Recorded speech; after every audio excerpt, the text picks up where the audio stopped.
हाय।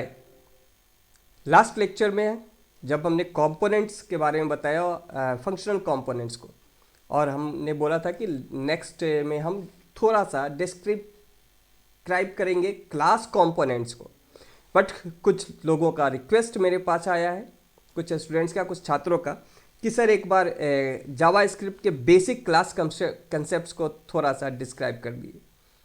तो आज मैं वही कर रहा हूँ कि मैं कुछ आप लोगों को बेसिक क्लास कंसेप्ट्स को बता देता हूँ।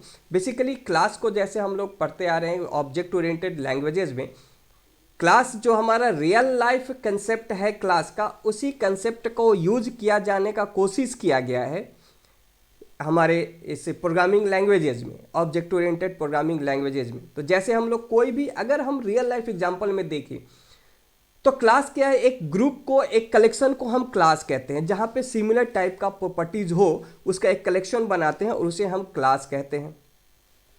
जैसे अगर मैं कहूं व्हीकल, तो व्हीकल क्या है, एक क्लास है। और अगर मैं कहता हूं कार, ट्रक, बस, साइकिल, मोटरसाइकिल, तो ये सब जो है, ये सब भी एक क्लास है, लेकिन ये सब व्हीकल क्लास का चाइल्ड क्लास कह सकते हैं या सब क्लास कह सकते हैं। और व्हीकल इन सब का सुपर क्लास है, क्योंकि व्हीकल की प्रॉपर्टीज क्या है, व्हीकल की प्रॉपर्टीज है फास्ट मूविंग, और ये सब हमको फास्ट मूविंग प्रोवाइड करते हैं। लेकिन सबकी अपनी अलग अलग प्रॉपर्टीज भी है, क्योंकि सब एक अलग अलग क्लास है। तो क्लास क्या होता है कि वो हमको एक ऐसा प्रॉपर्टीज डिफाइन करता है, प्रॉपर्टीज को बताता है।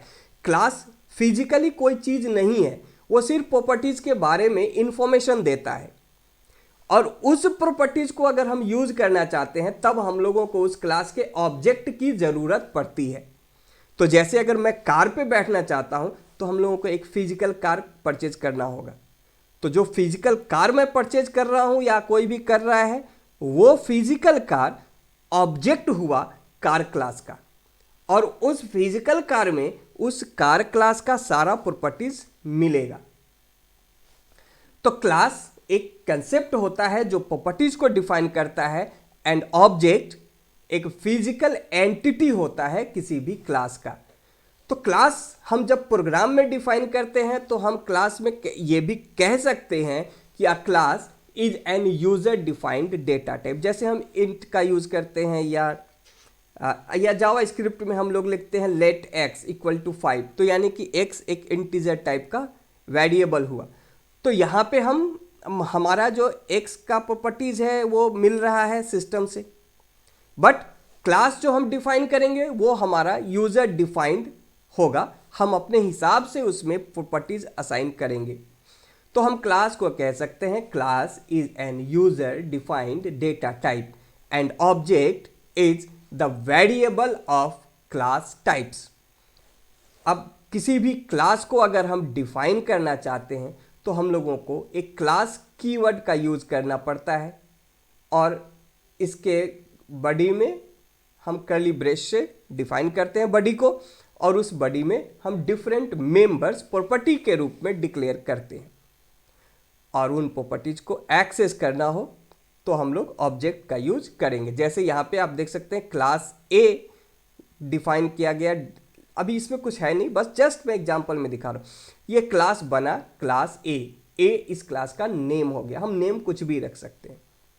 और ये ओबीजे क्लास ए टाइप का वेरिएबल बन रहा है। कैसे बन रहा है, न्यू ए का यूज करके। ये क्लास का नेम हमने दिया, न्यू एक कीवर्ड है जो क्लास मेंबर को डिक्लेयर करने के काम आता है। क्लास वेरिएबल्स के डिक्लेरेशन में काम आता है, या हम कह सकते हैं ऑब्जेक्ट के इनिशियलाइजेशन में। यहाँ पे क्या हो रहा है, ओबीजे एक वेरिएबल हो गया क्लास ए टाइप का, या हम कह सकते हैं ओबीजे एक ऑब्जेक्ट हो गया क्लास ए का, जिसको इनिशियलाइज किया गया न्यू कीवर्ड से। Now let's hear. अब आप यहाँ पे देख सकते हैं कि मैंने क्लास बनाया क्लास ए, इसमें हमने सिर्फ एक मेंबर बनाया शो फंक्शन के रूप में। शो फंक्शन के अंदर एक्स और वाई है। अब शो क्लास ए का मेंबर है, शो को हम कॉल करेंगे तो हम लोगों को क्लास ए के ऑब्जेक्ट की जरूरत पड़ेगी, क्योंकि बिना ऑब्जेक्ट के हम क्लास के प्रॉपर्टीज को यूज नहीं कर सकते। सो अगर हमारा जनरल फंक्शन होता तो हम डायरेक्ट उसको कॉल कर सकते थे, लेकिन सो अभी क्या है, अभी हमारा सो उस क्लास ए का मेंबर है। तो क्लास ए के मेंबर को यूज करना है तो हम लोगों को पहले क्लास ए का एक ऑब्जेक्ट डिक्लेयर करना होगा। तो आप यहां देख सकते हैं क्लास ओबीजे, हमने क्लास ए का ऑब्जेक्ट बनाया और फिर ओबीजे डॉट शो करके इस फंक्शन को कॉल कर दिया।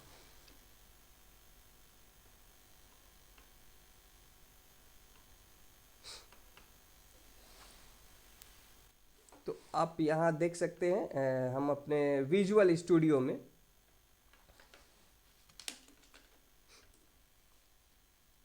हमने ये HTML पेज लिखा हुआ है, इसके अंदर आप देखिए हमने एक क्लास बनाया क्लास ए।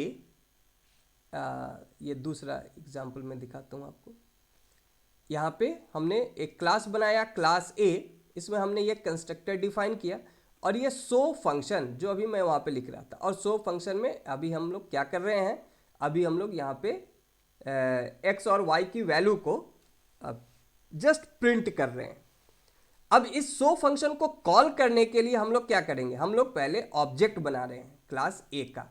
क्लास के बाहर आप देख सकते हैं यहाँ पे क्लास के बाहर हम लोग ऑब्जेक्ट बना रहे हैं क्लास ए का, और इस ऑब्जेक्ट के मदद से स्मॉल ए, या ऑब्जेक्ट है या वेरिएबल है, कुछ भी हम ले सकते हैं, ओबीजे भी ले सकते हैं या जो भी हमारा मन करे, जैसे हम वेरिएबल डिक्लेरेशन करते हैं उसी तरह से हम कुछ भी ले सकते हैं।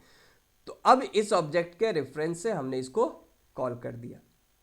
तो यह हमारा क्लास बन गया। अब हम इसको एग्जीक्यूट करेंगे ओपन विथ लाइव सर्वर की मदद से। तो अब आप यहां पे देख सकते हैं हमारा आउटपुट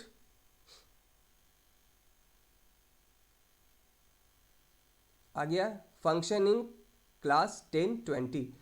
तो ये हमारा आउटपुट आ गया, यहाँ पे फंक्शन इन क्लास एक्स और वाई की वैल्यू प्रिंट हो गई। अब हम लोग ऑब्जेक्ट के मदद से उसके मेंबर को कॉल कर चुके हैं। अब हम क्लास के कंस्ट्रक्टर को कुछ थोड़ा कंसेप्ट देख ले। क्लास में जो कंस्ट्रक्टर्स होते हैं, हम यहाँ पे कंस्ट्रक्टर एक कीवर्ड है, इसको यूज करके कंस्ट्रक्टर डिफाइन कर सकते हैं। तो यहाँ पे हमने लिखा कंस्ट्रक्टर, और ये आई जे एंड एस टी एक कंस्ट्रक्टर के प्रॉपर्टीज, यानी कि इसके पैरामीटर्स भी हम इसको कह सकते हैं, कि इधर हम इसको कहें कंस्ट्रक्टर प्रॉप्स या पैरामीटर्स। तो ये हमारा पैरामीटर्स है I J and S T. अब यहाँ पे आप देखिए दिस लिखा हुआ है, this dot X, this dot Y, this dot S, और दिस डॉट एक्स में आई की वैल्यू को असाइन कर किया जा रहा है। तो ये जो हमारा आई का वैल्यू है, ये तो यही वैल्यू है जो हमारा इस कंस्ट्रक्टर में यहाँ पे आई है, और ये जे और एस टी ये वैल्यू कंस्ट्रक्टर में जो वेरिएबल पैरामीटर है। दिस डॉट एक्स का मतलब ये हुआ एक्स जो हो गया वो क्लास ए का मेंबर हो गया। तो यहां पे जब हम क्लास मेंबर्स को डिक्लेयर करेंगे तो दिस कीवर्ड से करेंगे, इसी तरीके से जैसे मैंने यहां पे किया है। दिस डॉट एक्स ये क्लास का मेंबर हो गया, दिस डॉट वाई ये भी क्लास का मेंबर हुआ। तो क्लास मेंबर्स को हम ऐसे ही डिक्लेयर करेंगे क्लास के अंदर। और ये तो हमारा कंस्ट्रक्टर का प्रॉपर्टीज है या पैरामीटर्स का वैल्यू है। अब जब हम इस कंस्ट्रक्टर को यहाँ पे कॉल करेंगे तो जैसे ही हम ऑब्जेक्ट को इनिशियलाइज करते हैं ये कंस्ट्रक्टर फंक्शन कॉल हो जाता है। तो यहाँ पे हम जैसे ही ऑब्जेक्ट को इनिशियलाइज करेंगे ये कंस्ट्रक्टर कॉल होगा। तो यहाँ पे अब पैरामीटराइज्ड कंस्ट्रक्टर है, तो इस पैरामीटर के हिसाब से वैल्यू यहाँ पास करना होगा। तो हमने पहला वैल्यू दिया 5 जो इस आई पे जा रहा है, 7 इस जे पे जा रहा है, और ये स्ट्रिंग टाइप का वैल्यू जो इस एस टी पे जा रहा है। अब ये सारी वैल्यू क्लास के मेंबर एक्स वाई और एस पे असाइन कर दिया गया। अब शो फंक्शन जो इसी क्लास का एक मेंबर है, दूसरा मेंबर है, इस फंक्शन में हम लोग क्लास के मेंबर्स एक्स वाई और एस को प्रिंट कर रहे हैं, और यहाँ पे ए डॉट शो को ऑब्जेक्ट से कॉल किया। सिंपल अभी जैसा हम लोगों ने देखा था वही काम हमारा हुआ। तो एक बार मैं आप लोगों को दिखा देता हूँ। ये प्रोग्राम मैंने यहाँ लिख के रखा हुआ है, तो कि लिखने में जो समय एक्स्ट्रा जाए वो मैं इसलिए पहले लिख लेता हूँ कि समय एक्स्ट्रा ना लगे टाइप करने में। तो यहाँ पे सेम प्रोग्राम है, क्लास कंस्ट्रक्टर। यहाँ पे क्लास ए, इसका एक कंस्ट्रक्टर बनाया गया और इसमें 3 प्रॉपर्टीज। अब यहाँ पे जो मैं वैल्यू पास कर रहा हूँ ये इस आई जे पे जा रहा है और यहाँ पे क्लास का member X Y and S initialize हो रहा है। इसको हम लोग सेव करेंगे और इसको एग्जीक्यूट करेंगे। Open with live server. तो आप यहाँ पे देख सकते हैं ब्राउज़र पे कि हमारा जो वैल्यू था 57 एंड इनिशियलाइजिंग क्लास प्रॉपर्टीज़ ये प्रिंट हो गया। तो इस तरीके से हमने देखा यहाँ पे कि हमारा जो क्लास का कंस्ट्रक्टर है हमने उसके मदद से क्या किया, क्लास के मेंबर्स को इनिशियलाइज करने का काम किया, एक्स वाई और एस को।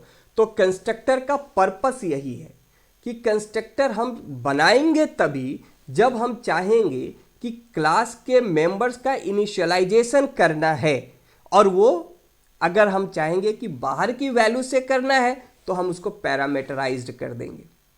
ठीक है, तो यहाँ पे हम चाहते थे कि कोई बाहर से वैल्यू लिया जाए और उस वैल्यू से क्लास के मेंबर को इनिशियलाइज किया जाए। तो हम लोगों ने यहाँ पे क्या किया, इसका कंस्ट्रक्टर बनाया और बाहर से वैल्यू पास करके क्लास के मेंबर्स को इनिशियलाइज कर लिया। तो वैसे जनरली जावा स्क्रिप्ट में हम लोग जब भी क्लास लिखेंगे तो हम लोगों को कंस्ट्रक्टर बनाना पड़ेगा इस तरीके से। आप जैसे मैंने यहाँ पे किया है ऐसे भी कर सकते हैं हम लोग, या हम कंस्ट्रक्टर लिख सकते हैं। बना देना होगा, ज़्यादा बेहतर है। एम्प्टी कर लेंगे, अगर हमें कोई ज़रूरत नहीं है तो हम एम्प्टी कर लेंगे, और जब ज़रूरत होगी तो इस तरीके से हम कंप्लीट प्रॉपर वे में क्लास का कंस्ट्रक्टर कीवर्ड के साथ बनाएंगे और उसको इनिशियलाइज कर लेंगे क्लास के मेंबर्स को कंस्ट्रक्टर के बॉडी के अंदर। यहाँ मैंने कुछ डिस्क्रिप्शंस लिख दिया है और ये पीपीटी मैं आपको शेयर कर दूंगा। कुछ बेसिक इनहेरिटेंस कंसेप्ट को भी मैं यहाँ पे बता दे रहा हूँ। चूँकि हम क्लास पे आए हैं तो हम आज से मैंने सोचा कि मैं इसी को डिस्क्राइब कर दूँ, इसलिए मैं इनहेरिटेंस कंसेप्ट को अभी थोड़ा सा बता दे रहा हूँ यहाँ पे। तो यहाँ पे जैसे इनहेरिटेंस बेसिकली होता क्या है कि किसी एक क्लास को का प्रॉपर्टीज दूसरे क्लास में यूज करना। तो एक क्लास के प्रॉपर्टी को इनहेरिट कर लिया जाए दूसरे क्लास में तो इसको कहते हैं इनहेरिटेंस। जैसे पेरेंट्स की प्रॉपर्टीज उसके चिल्ड्रंस इनहेरिट करते हैं, तो पेरेंट्स की जो भी प्रॉपर्टी है वो चिल्ड्रन में आती है। तो यहां पे ये क्या होता है, ये होता है इनहेरिटेंस। तो सेम कंसेप्ट यहां पे भी है कि जब हम किसी एक क्लास के प्रॉपर्टीज को किसी दूसरे क्लास में यूज करना चाहें तो हम लोग इनहेरिटेंस का काम करते हैं। तो किसी भी एक क्लास के प्रॉपर्टीज को दूसरे क्लास में ले जाएंगे इनहेरिटेंस के मदद से, और किसी एक क्लास को दूसरे क्लास में इनहेरिट करने के लिए हम लोग एक कीवर्ड को यूज करेंगे जावा स्क्रिप्ट में, एक्सटेंड्स कीवर्ड। जैसे आप यहां देखिए क्लास कार एक क्लास डिफाइन किया गया और यहां पे मैं क्या कर रहा हूं, this dot car name equal to brand initialize कर रहा हूं। कार नेम क्या है, एक वेरिएबल हो गया कार क्लास का, और ये ब्रांड क्या है, कंस्ट्रक्टर का पैरामीटर। तो इस पे जो वैल्यू आएगी उससे इस कार नेम मेंबर को इनिशियलाइज कर लिया गया। प्रेजेंट एक फंक्शन है कार क्लास का जिसमें हम लोग कार नेम वैल्यू को प्रिंट कर रहे हैं, this dot car name. Class दूसरी क्लास है मॉडल, और ये एक्सटेंड कर रहा है क्लास कार को, और इसके कंस्ट्रक्टर में हमने हमारे पास दो पैरामीटर है, ब्रांड एंड मॉड। अब ये सुपर कीवर्ड क्या है, सुपर एक कीवर्ड है जो सुपर क्लास के कंस्ट्रक्टर को कॉल करने के लिए यूज किया जाएगा। तो जब हम इनहेरिटेंस यूज करेंगे तो ऑब्वियस है सुपर क्लास में हमारे पास कंस्ट्रक्टर होगा। तो क्या होगा कि जब हम सब क्लास में काम कर रहे हैं तो सब क्लास के अंदर हम लोगों को सुपर क्लास के कंस्ट्रक्टर को कॉल करना पड़ता है। तो सुपर कीवर्ड के मदद से हम सुपर क्लास के कंस्ट्रक्टर को कॉल करेंगे। तो इनहेरिटेंस में क्या होगा, ये कार क्लास इनहेरिट हो रहा है, एक्सटेंड्स कार, कहाँ पे, मॉडल में। तो ये कार क्लास की सारी प्रॉपर्टी इस मॉडल क्लास में आ गई। तो जब हम मॉडल क्लास का ऑब्जेक्ट बनाएंगे तो मॉडल क्लास में हमको कार क्लास का प्रॉपर्टीज भी हम लोगों को मिल जाएगा। तो जैसे यहाँ पे आप देखिए, let my car equal to new model, तो मॉडल का ऑब्जेक्ट बन रहा है। तो जैसे ही मॉडल का ऑब्जेक्ट बनेगा ये कार क्लास का भी काम शुरू कर देगा। तो जैसे ही कार क्लास का काम शुरू करेगा ये पहले कंस्ट्रक्टर कॉल करेगा अपने सुपर क्लास कार का, तो ये कार का कंस्ट्रक्टर कॉल कर देगा। तो यहाँ कार का कंस्ट्रक्टर जब कॉल होगा तो ये ब्रांड जो है यहाँ पे कंस्ट्रक्टर में पैरामीटर, इसके लिए वैल्यू चाहिए होगा। तो वो वैल्यू पास करने के लिए हम लोग सुपर कीवर्ड का यूज करेंगे और एक वेरिएबल यहाँ से वैल्यू एक पास करेंगे जो यहाँ पे जा रहा है। तो यहाँ पे क्या वैल्यू जा रहा है, यहाँ पे भी हमने ब्रांड टाइप का ही वेरिएबल यूज किया है। तो यहाँ पे जैसे हमने लिखा फोर्ड और मस्टैंग, तो ये जो फोर्ड है इस ब्रांड पे जा रहा है, तो ये फोर्ड वैल्यू यहाँ ब्रांड से कॉल हुआ इस कंस्ट्रक्टर में, यानी यहाँ से सुपर ने कॉल किया इस कंस्ट्रक्टर को और इस कंस्ट्रक्टर को कॉल किया, और ये जो पैरामीटर का वैल्यू है ये यहाँ पहुँचा और कार नेम में ये चला गया फोर्ड का वैल्यू इस कार नेम में वेरिएबल, और ये यहाँ से प्रिंट हो गया प्रेजेंट फंक्शन से। क्लियर।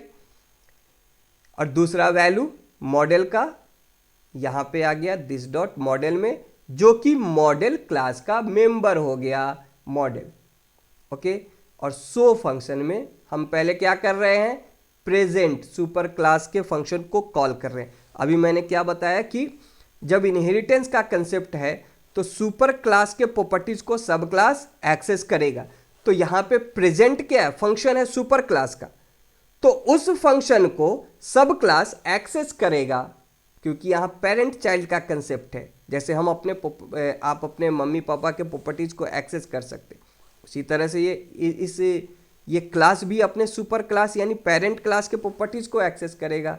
तो यहाँ पे अब वो आराम से इजीली प्रेजेंट को कॉल कर देगा, जबकि प्रेजेंट किसका मेंबर है, सुपर क्लास कार का। और यहाँ दिस डॉट मॉडल इसको कॉल किया गया। यहाँ पे हम कॉल किसको कर रहे हैं, यहाँ पे हम लोग कॉल कर रहे हैं सो क्लास को इस ऑब्जेक्ट के मदद से। तो इस तरीके से सो फंक्शन कॉल होगा, सो फंक्शन से प्रेजेंट फंक्शन कॉल हो जाएगा। तो प्रिंट होगा, पहले यहाँ पे प्रेजेंट फंक्शन कॉल होगा दिस डॉट कार नेम और फिर मॉडल नेम। तो ये हमारा इनहेरिटेंस का कंसेप्ट है। थोड़ा बहुत इसका ज़रूरत हम लोगों को पड़ता है क्लास कंपोनेंट्स रिएक्ट में। तो आप जो भी ये मैंने डॉक्यूमेंट्स है जो मेरा ये पीडीएफ के फॉर्म में मैं शेयर कर दूंगा, और अगर मैं वो जो फाइल मैंने जो बनाया है विजुअल स्टूडियो में HTML फाइल जावास्क्रिप्ट का एग्जांपल्स, उसको भी मैं शेयर कर दूंगा। बट बेटर है आप इसकी प्रैक्टिस ज़रूर कर लें। Okay, thanks.